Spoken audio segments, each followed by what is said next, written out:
You're watching Republic TV and my name is Shivangi Shukla. Welcome to today's segment of Quick Morning, where we delve into the latest news updates from around the world and the country to set the tone for your day. From tracking Uttarakhand's avalanche to Zelensky signing a new loan deal with Starmer. Stay tuned as we bring you the back-to-back updates and ground realities only on Republic TV. But that's not all. We'll also be bringing you the latest updates from the world of business, entertainment, and a jam-packed lineup for the morning, where we'll get you what we can expect throughout the day. Stay tuned to Quick Morning. Let's get started.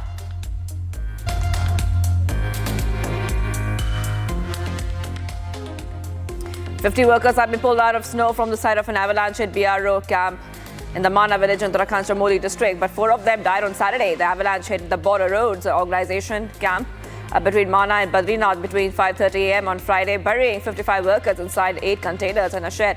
33 of them were rescued on Friday and 17 on Saturday. ITBP, सेना और हमारा BRO और NDRF से लेके सारे वहाँ पे agency काम कर रहे हैं। आज मुख्यमंत्री जी भी वहाँ पे गए थे, मैं भी लगातार वहाँ के संपर्क में हूँ। एक मजदूर जो है काफ़ी गंभीर था, उनको जो है ये लिफ्ट करा के एम्स में भर्ती कराया गया है और उनकी हालत भी अब स्थिर है। मैं कह सकता हूँ कि सर्च ऑपरेशन लगातार जारी है।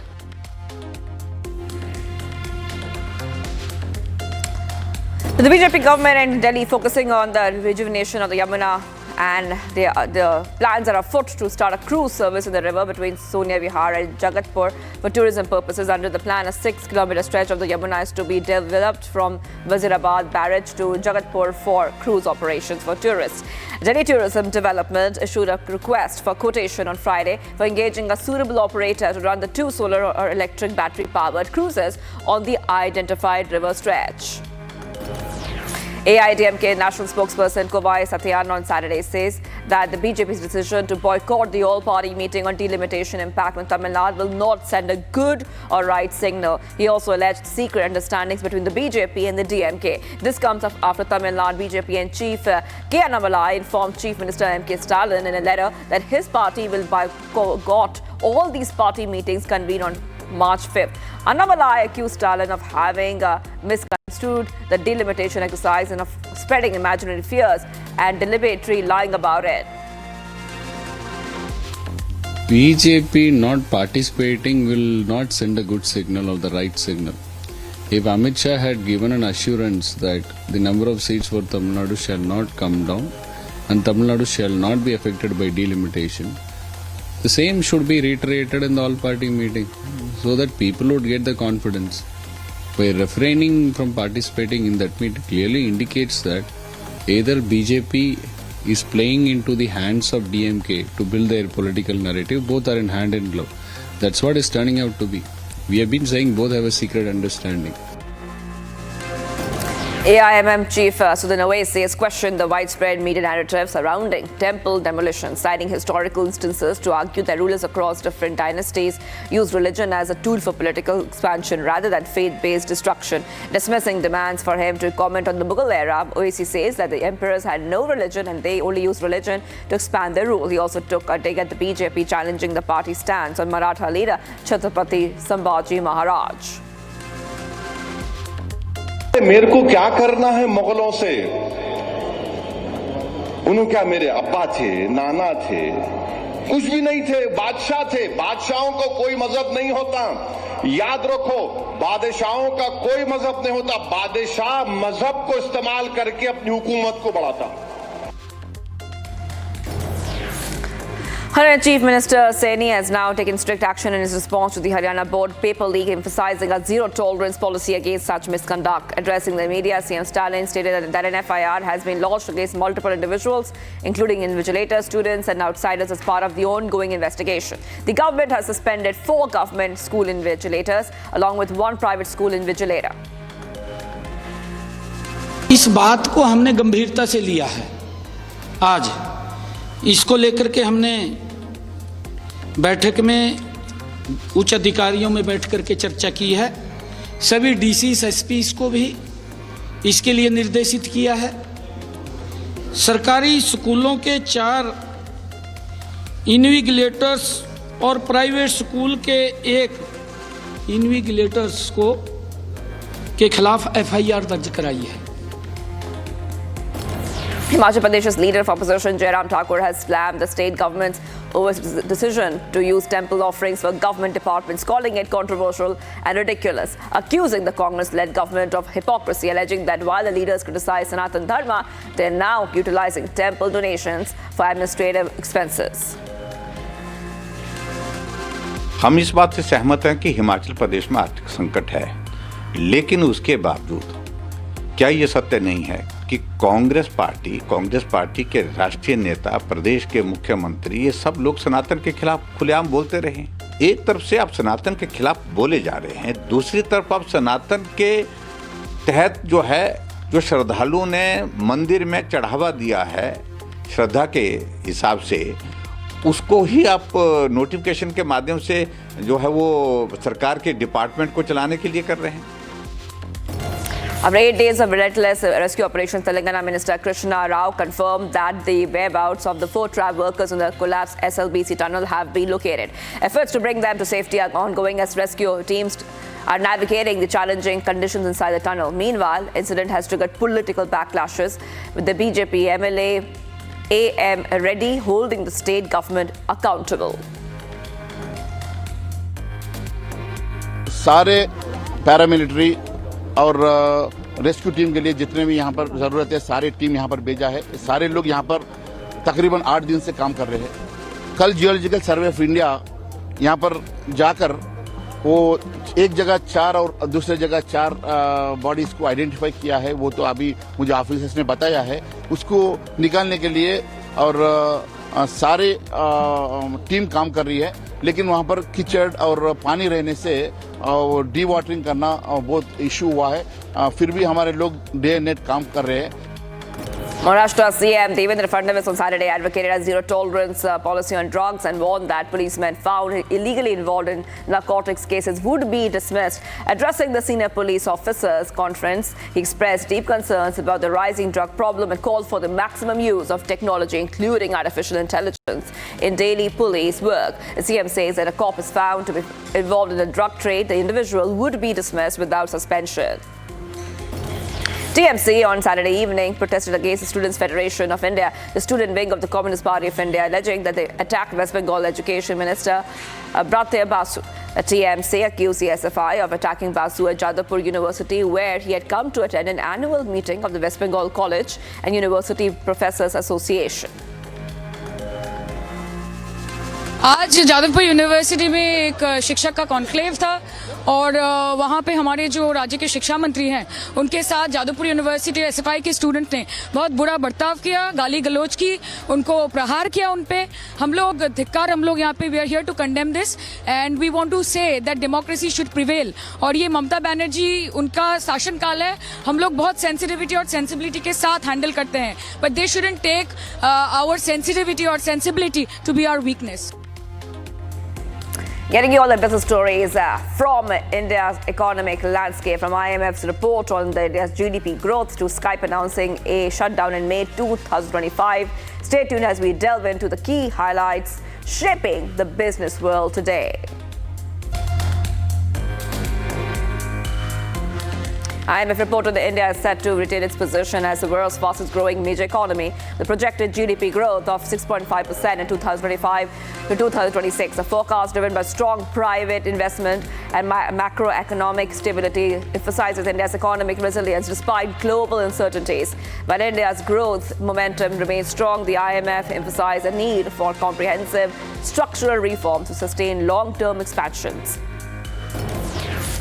Oil marketing companies have increased the price of 19-kilogram commercial LPG cylinders by 6 rupees effectively from March 1st. According to Indane, a subsidiary of Indian Oil Corporation, the price has gone up from rupees 1,797 to 1,803. This price increase comes after OMCs reduced commercial LPG prices by rupees 7 in February. Latest hike is expected to offset some of the benefits received by hotels, restaurants and other businesses that rely on commercial LPG. Infosys has postponed the assessment of its trainee engineers indefinitely, weeks after the company laid off about 350 trainees from its Mysuru campus. India's second largest IT service company has onboarded about 1,000 engineering graduates in October. Trainees get 3 attempts to clear the assessment, failing of which they are asked to leave. Skype, once a household name, is video calling will now officially shut down in May. Rather, Microsoft confirmed the decision, stating that the move aims to streamline its communication services. Investors' wealth declined by 9 lakh crore rupees on Friday, in tandem with a sharp decline in the domestic equity market, where the benchmark Sensex plunged 1,414 points following a bearish trend in the global equities. Fresh tariff threats that ignited global trade wars, fears, and relentless foreign fund outflows dented investor sentiments.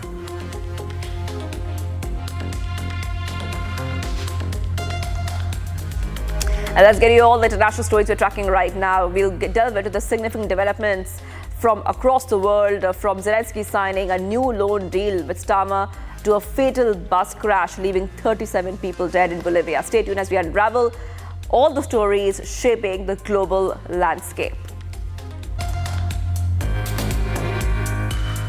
Ukrainian President Zelensky met UK Prime Minister Keir Starmer in Downing Street ahead of crisis talks with other European leaders scheduled today. Zelensky arrived in London for a summit organized by Starmer with other European leaders, including from France, Germany, as well as the NATO Secretary General and the presidents of the European Commission and the European Council. Amidst their meeting, Zelensky and Starmer signed a new loan deal with UK offering support to Ukraine's defense capabilities. After both sealed the deal, Starmer embraced Zelensky and assured him of the nation's unwavering support today following the huge row at the White House.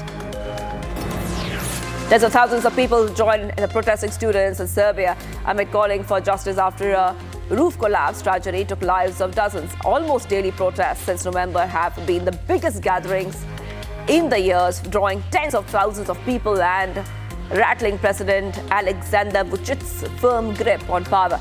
With their determination, energy and creativity, protesting students have garnered widespread support among the citizens who largely have been disillusioned with mainstream politicians and have lost hope of changes. Many in Serbia believe that the work on the building was sloppy and disregarded construction safety rules because of widespread corruption. Crowds of protesters took to the streets of Tel Aviv for a weekly demonstration demanding the immediate release of the remaining hostages held by Hamas in Gaza. This comes after Hamas handed over the remains of 4 more Israeli hostages early Thursday in exchange for hundreds of Palestinian prisoners as part of the ceasefire in the Gaza Strip. They are the last 4 to be released during the first phase of a truce, which is set to end soon. Now it remains to be seen if both continue to extend the ceasefire deal by negotiating the next phase.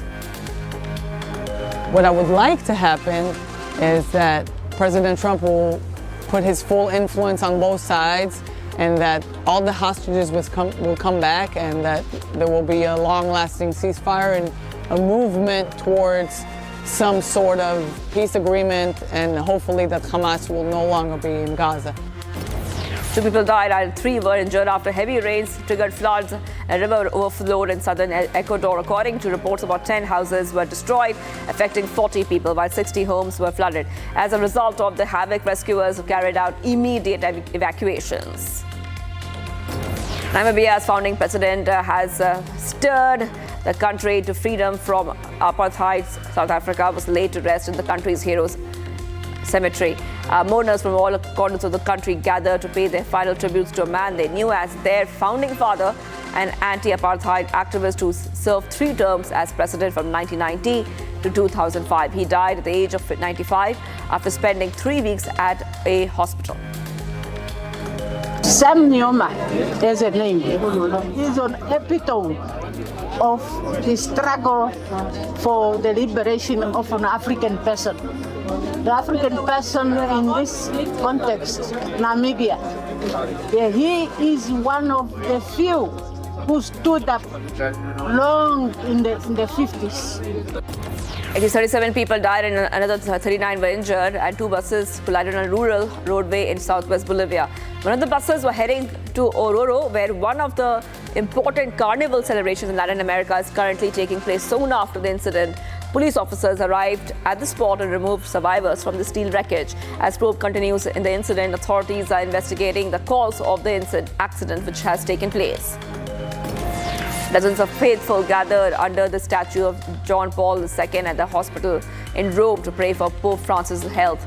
A particular numerous group came from India and prayed in Tamil language. Pope Francis remains in stable condition a day after a respiratory crisis and spent long periods of the day off the non-invasive ventilation as he battles double pneumonia. Vatican informed that currently he has no fever, no signs of new infection, was feeding himself as well and continued his physiotherapy.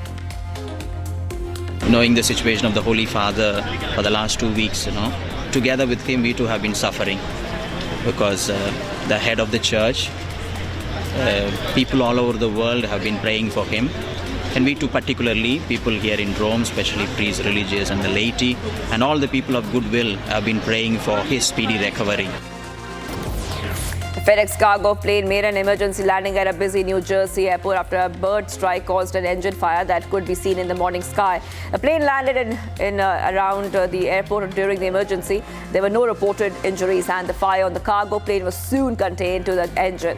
The emergency landing caused air traffic to be briefly halted as a precaution and operations resumed shortly after.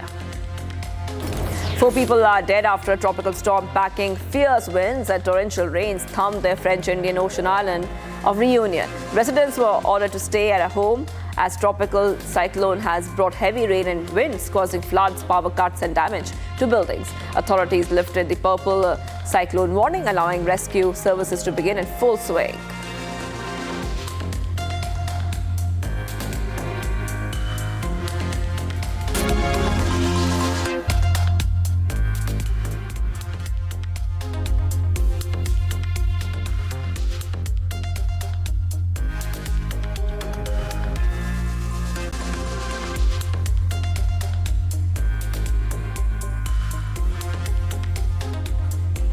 All right, viewers, it's time to dive into the world of sports with our segment dedicated to all the action-packed highlights, exciting matchups. Today, we bring you the latest update from the Champions Trophy, where England crumbled to a 7-wicket loss to South Africa. Stay tuned as we unravel the story and keep listening to all the buzz from the world of sport next.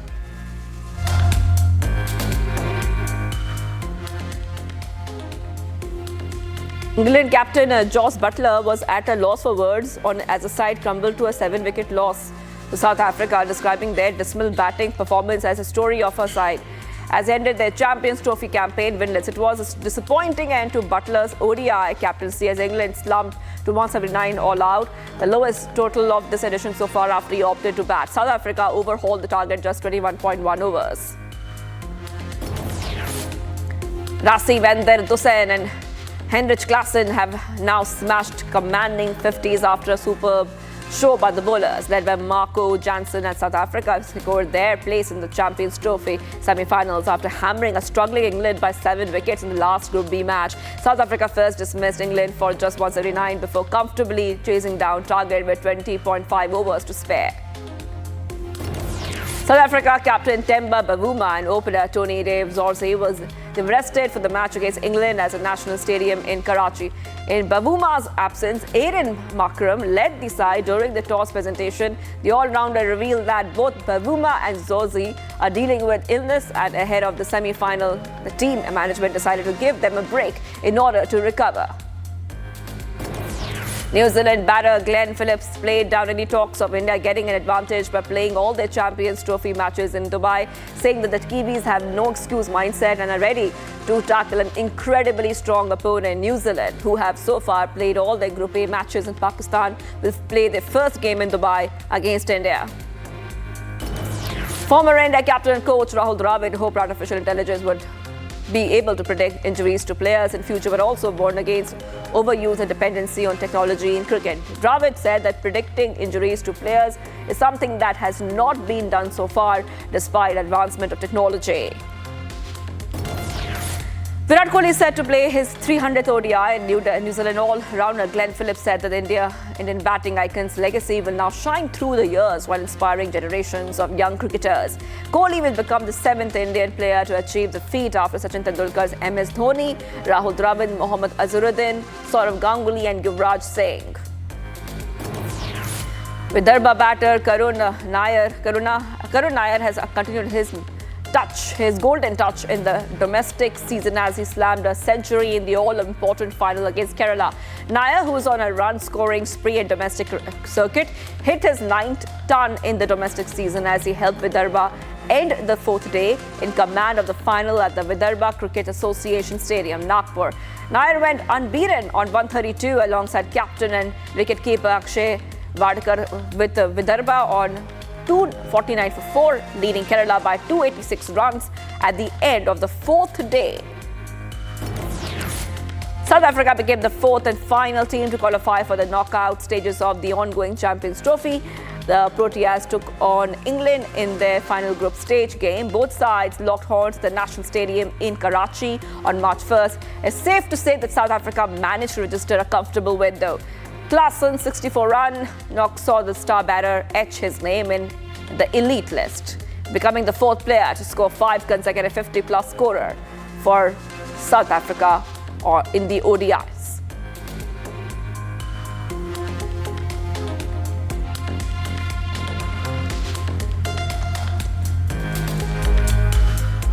And we bring you highlights from a carnival in Rio de Janeiro, this and much more as we unravel all the updates coming in from the world of entertainment industry this morning. Let's get started with all the world from the glamour industry and the news coming in. The Dolce & Gabbana runway finished off on the streets, letting the crowd of fashion fans gather outside to share the excitement of the normally closed and exclusive world of Milan Fashion Week.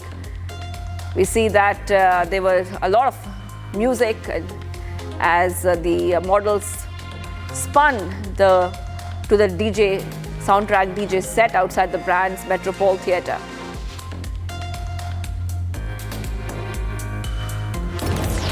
Carnival started in Rio de Janeiro as revelers took to the streets to party in the wee hours of Saturday, joining Carnival gathering all around the city. Thousands of revelers, all decked out in leopard and jaguar print clothing, danced to the beats of the event. Best International Film nominees gathered together 2 days away from the 2025 Oscars ceremony for a panel discussion about their acclaimed projects. The event was hosted at the Academy Museum of Motion Pictures in Los Angeles. Being part of the event, we see that some movies have been nominated for the Best Picture, Best International Film, with lead actor Fernando Torres has also been nominated for the Best Actress award. With Fernando Torres 25 years later is like an extraordinary gift. I think that Fernando Montenegro elevated Central Station, and allowed the film to become better than we thought it could be. And I think that Fernando Torres is the same here. So there you go, mother and daughter again. And they tell a lot about the resistance of art in Brazil. Thousands of colorfully dressed dancers and musicians kicked off carnival celebrations in the Bolivian city of Oruro. One of the Latin America's most famous event features dancers in traditional costumes, musicians parading through the city's streets. The costumes are adorned with feathers, sequins, and intricate a lot of beadwork represented various folkloric themes and local legends. The carnival dates back to pre-Columbian times and is deeply rooted in indigenous Andean traditions and Catholic influences.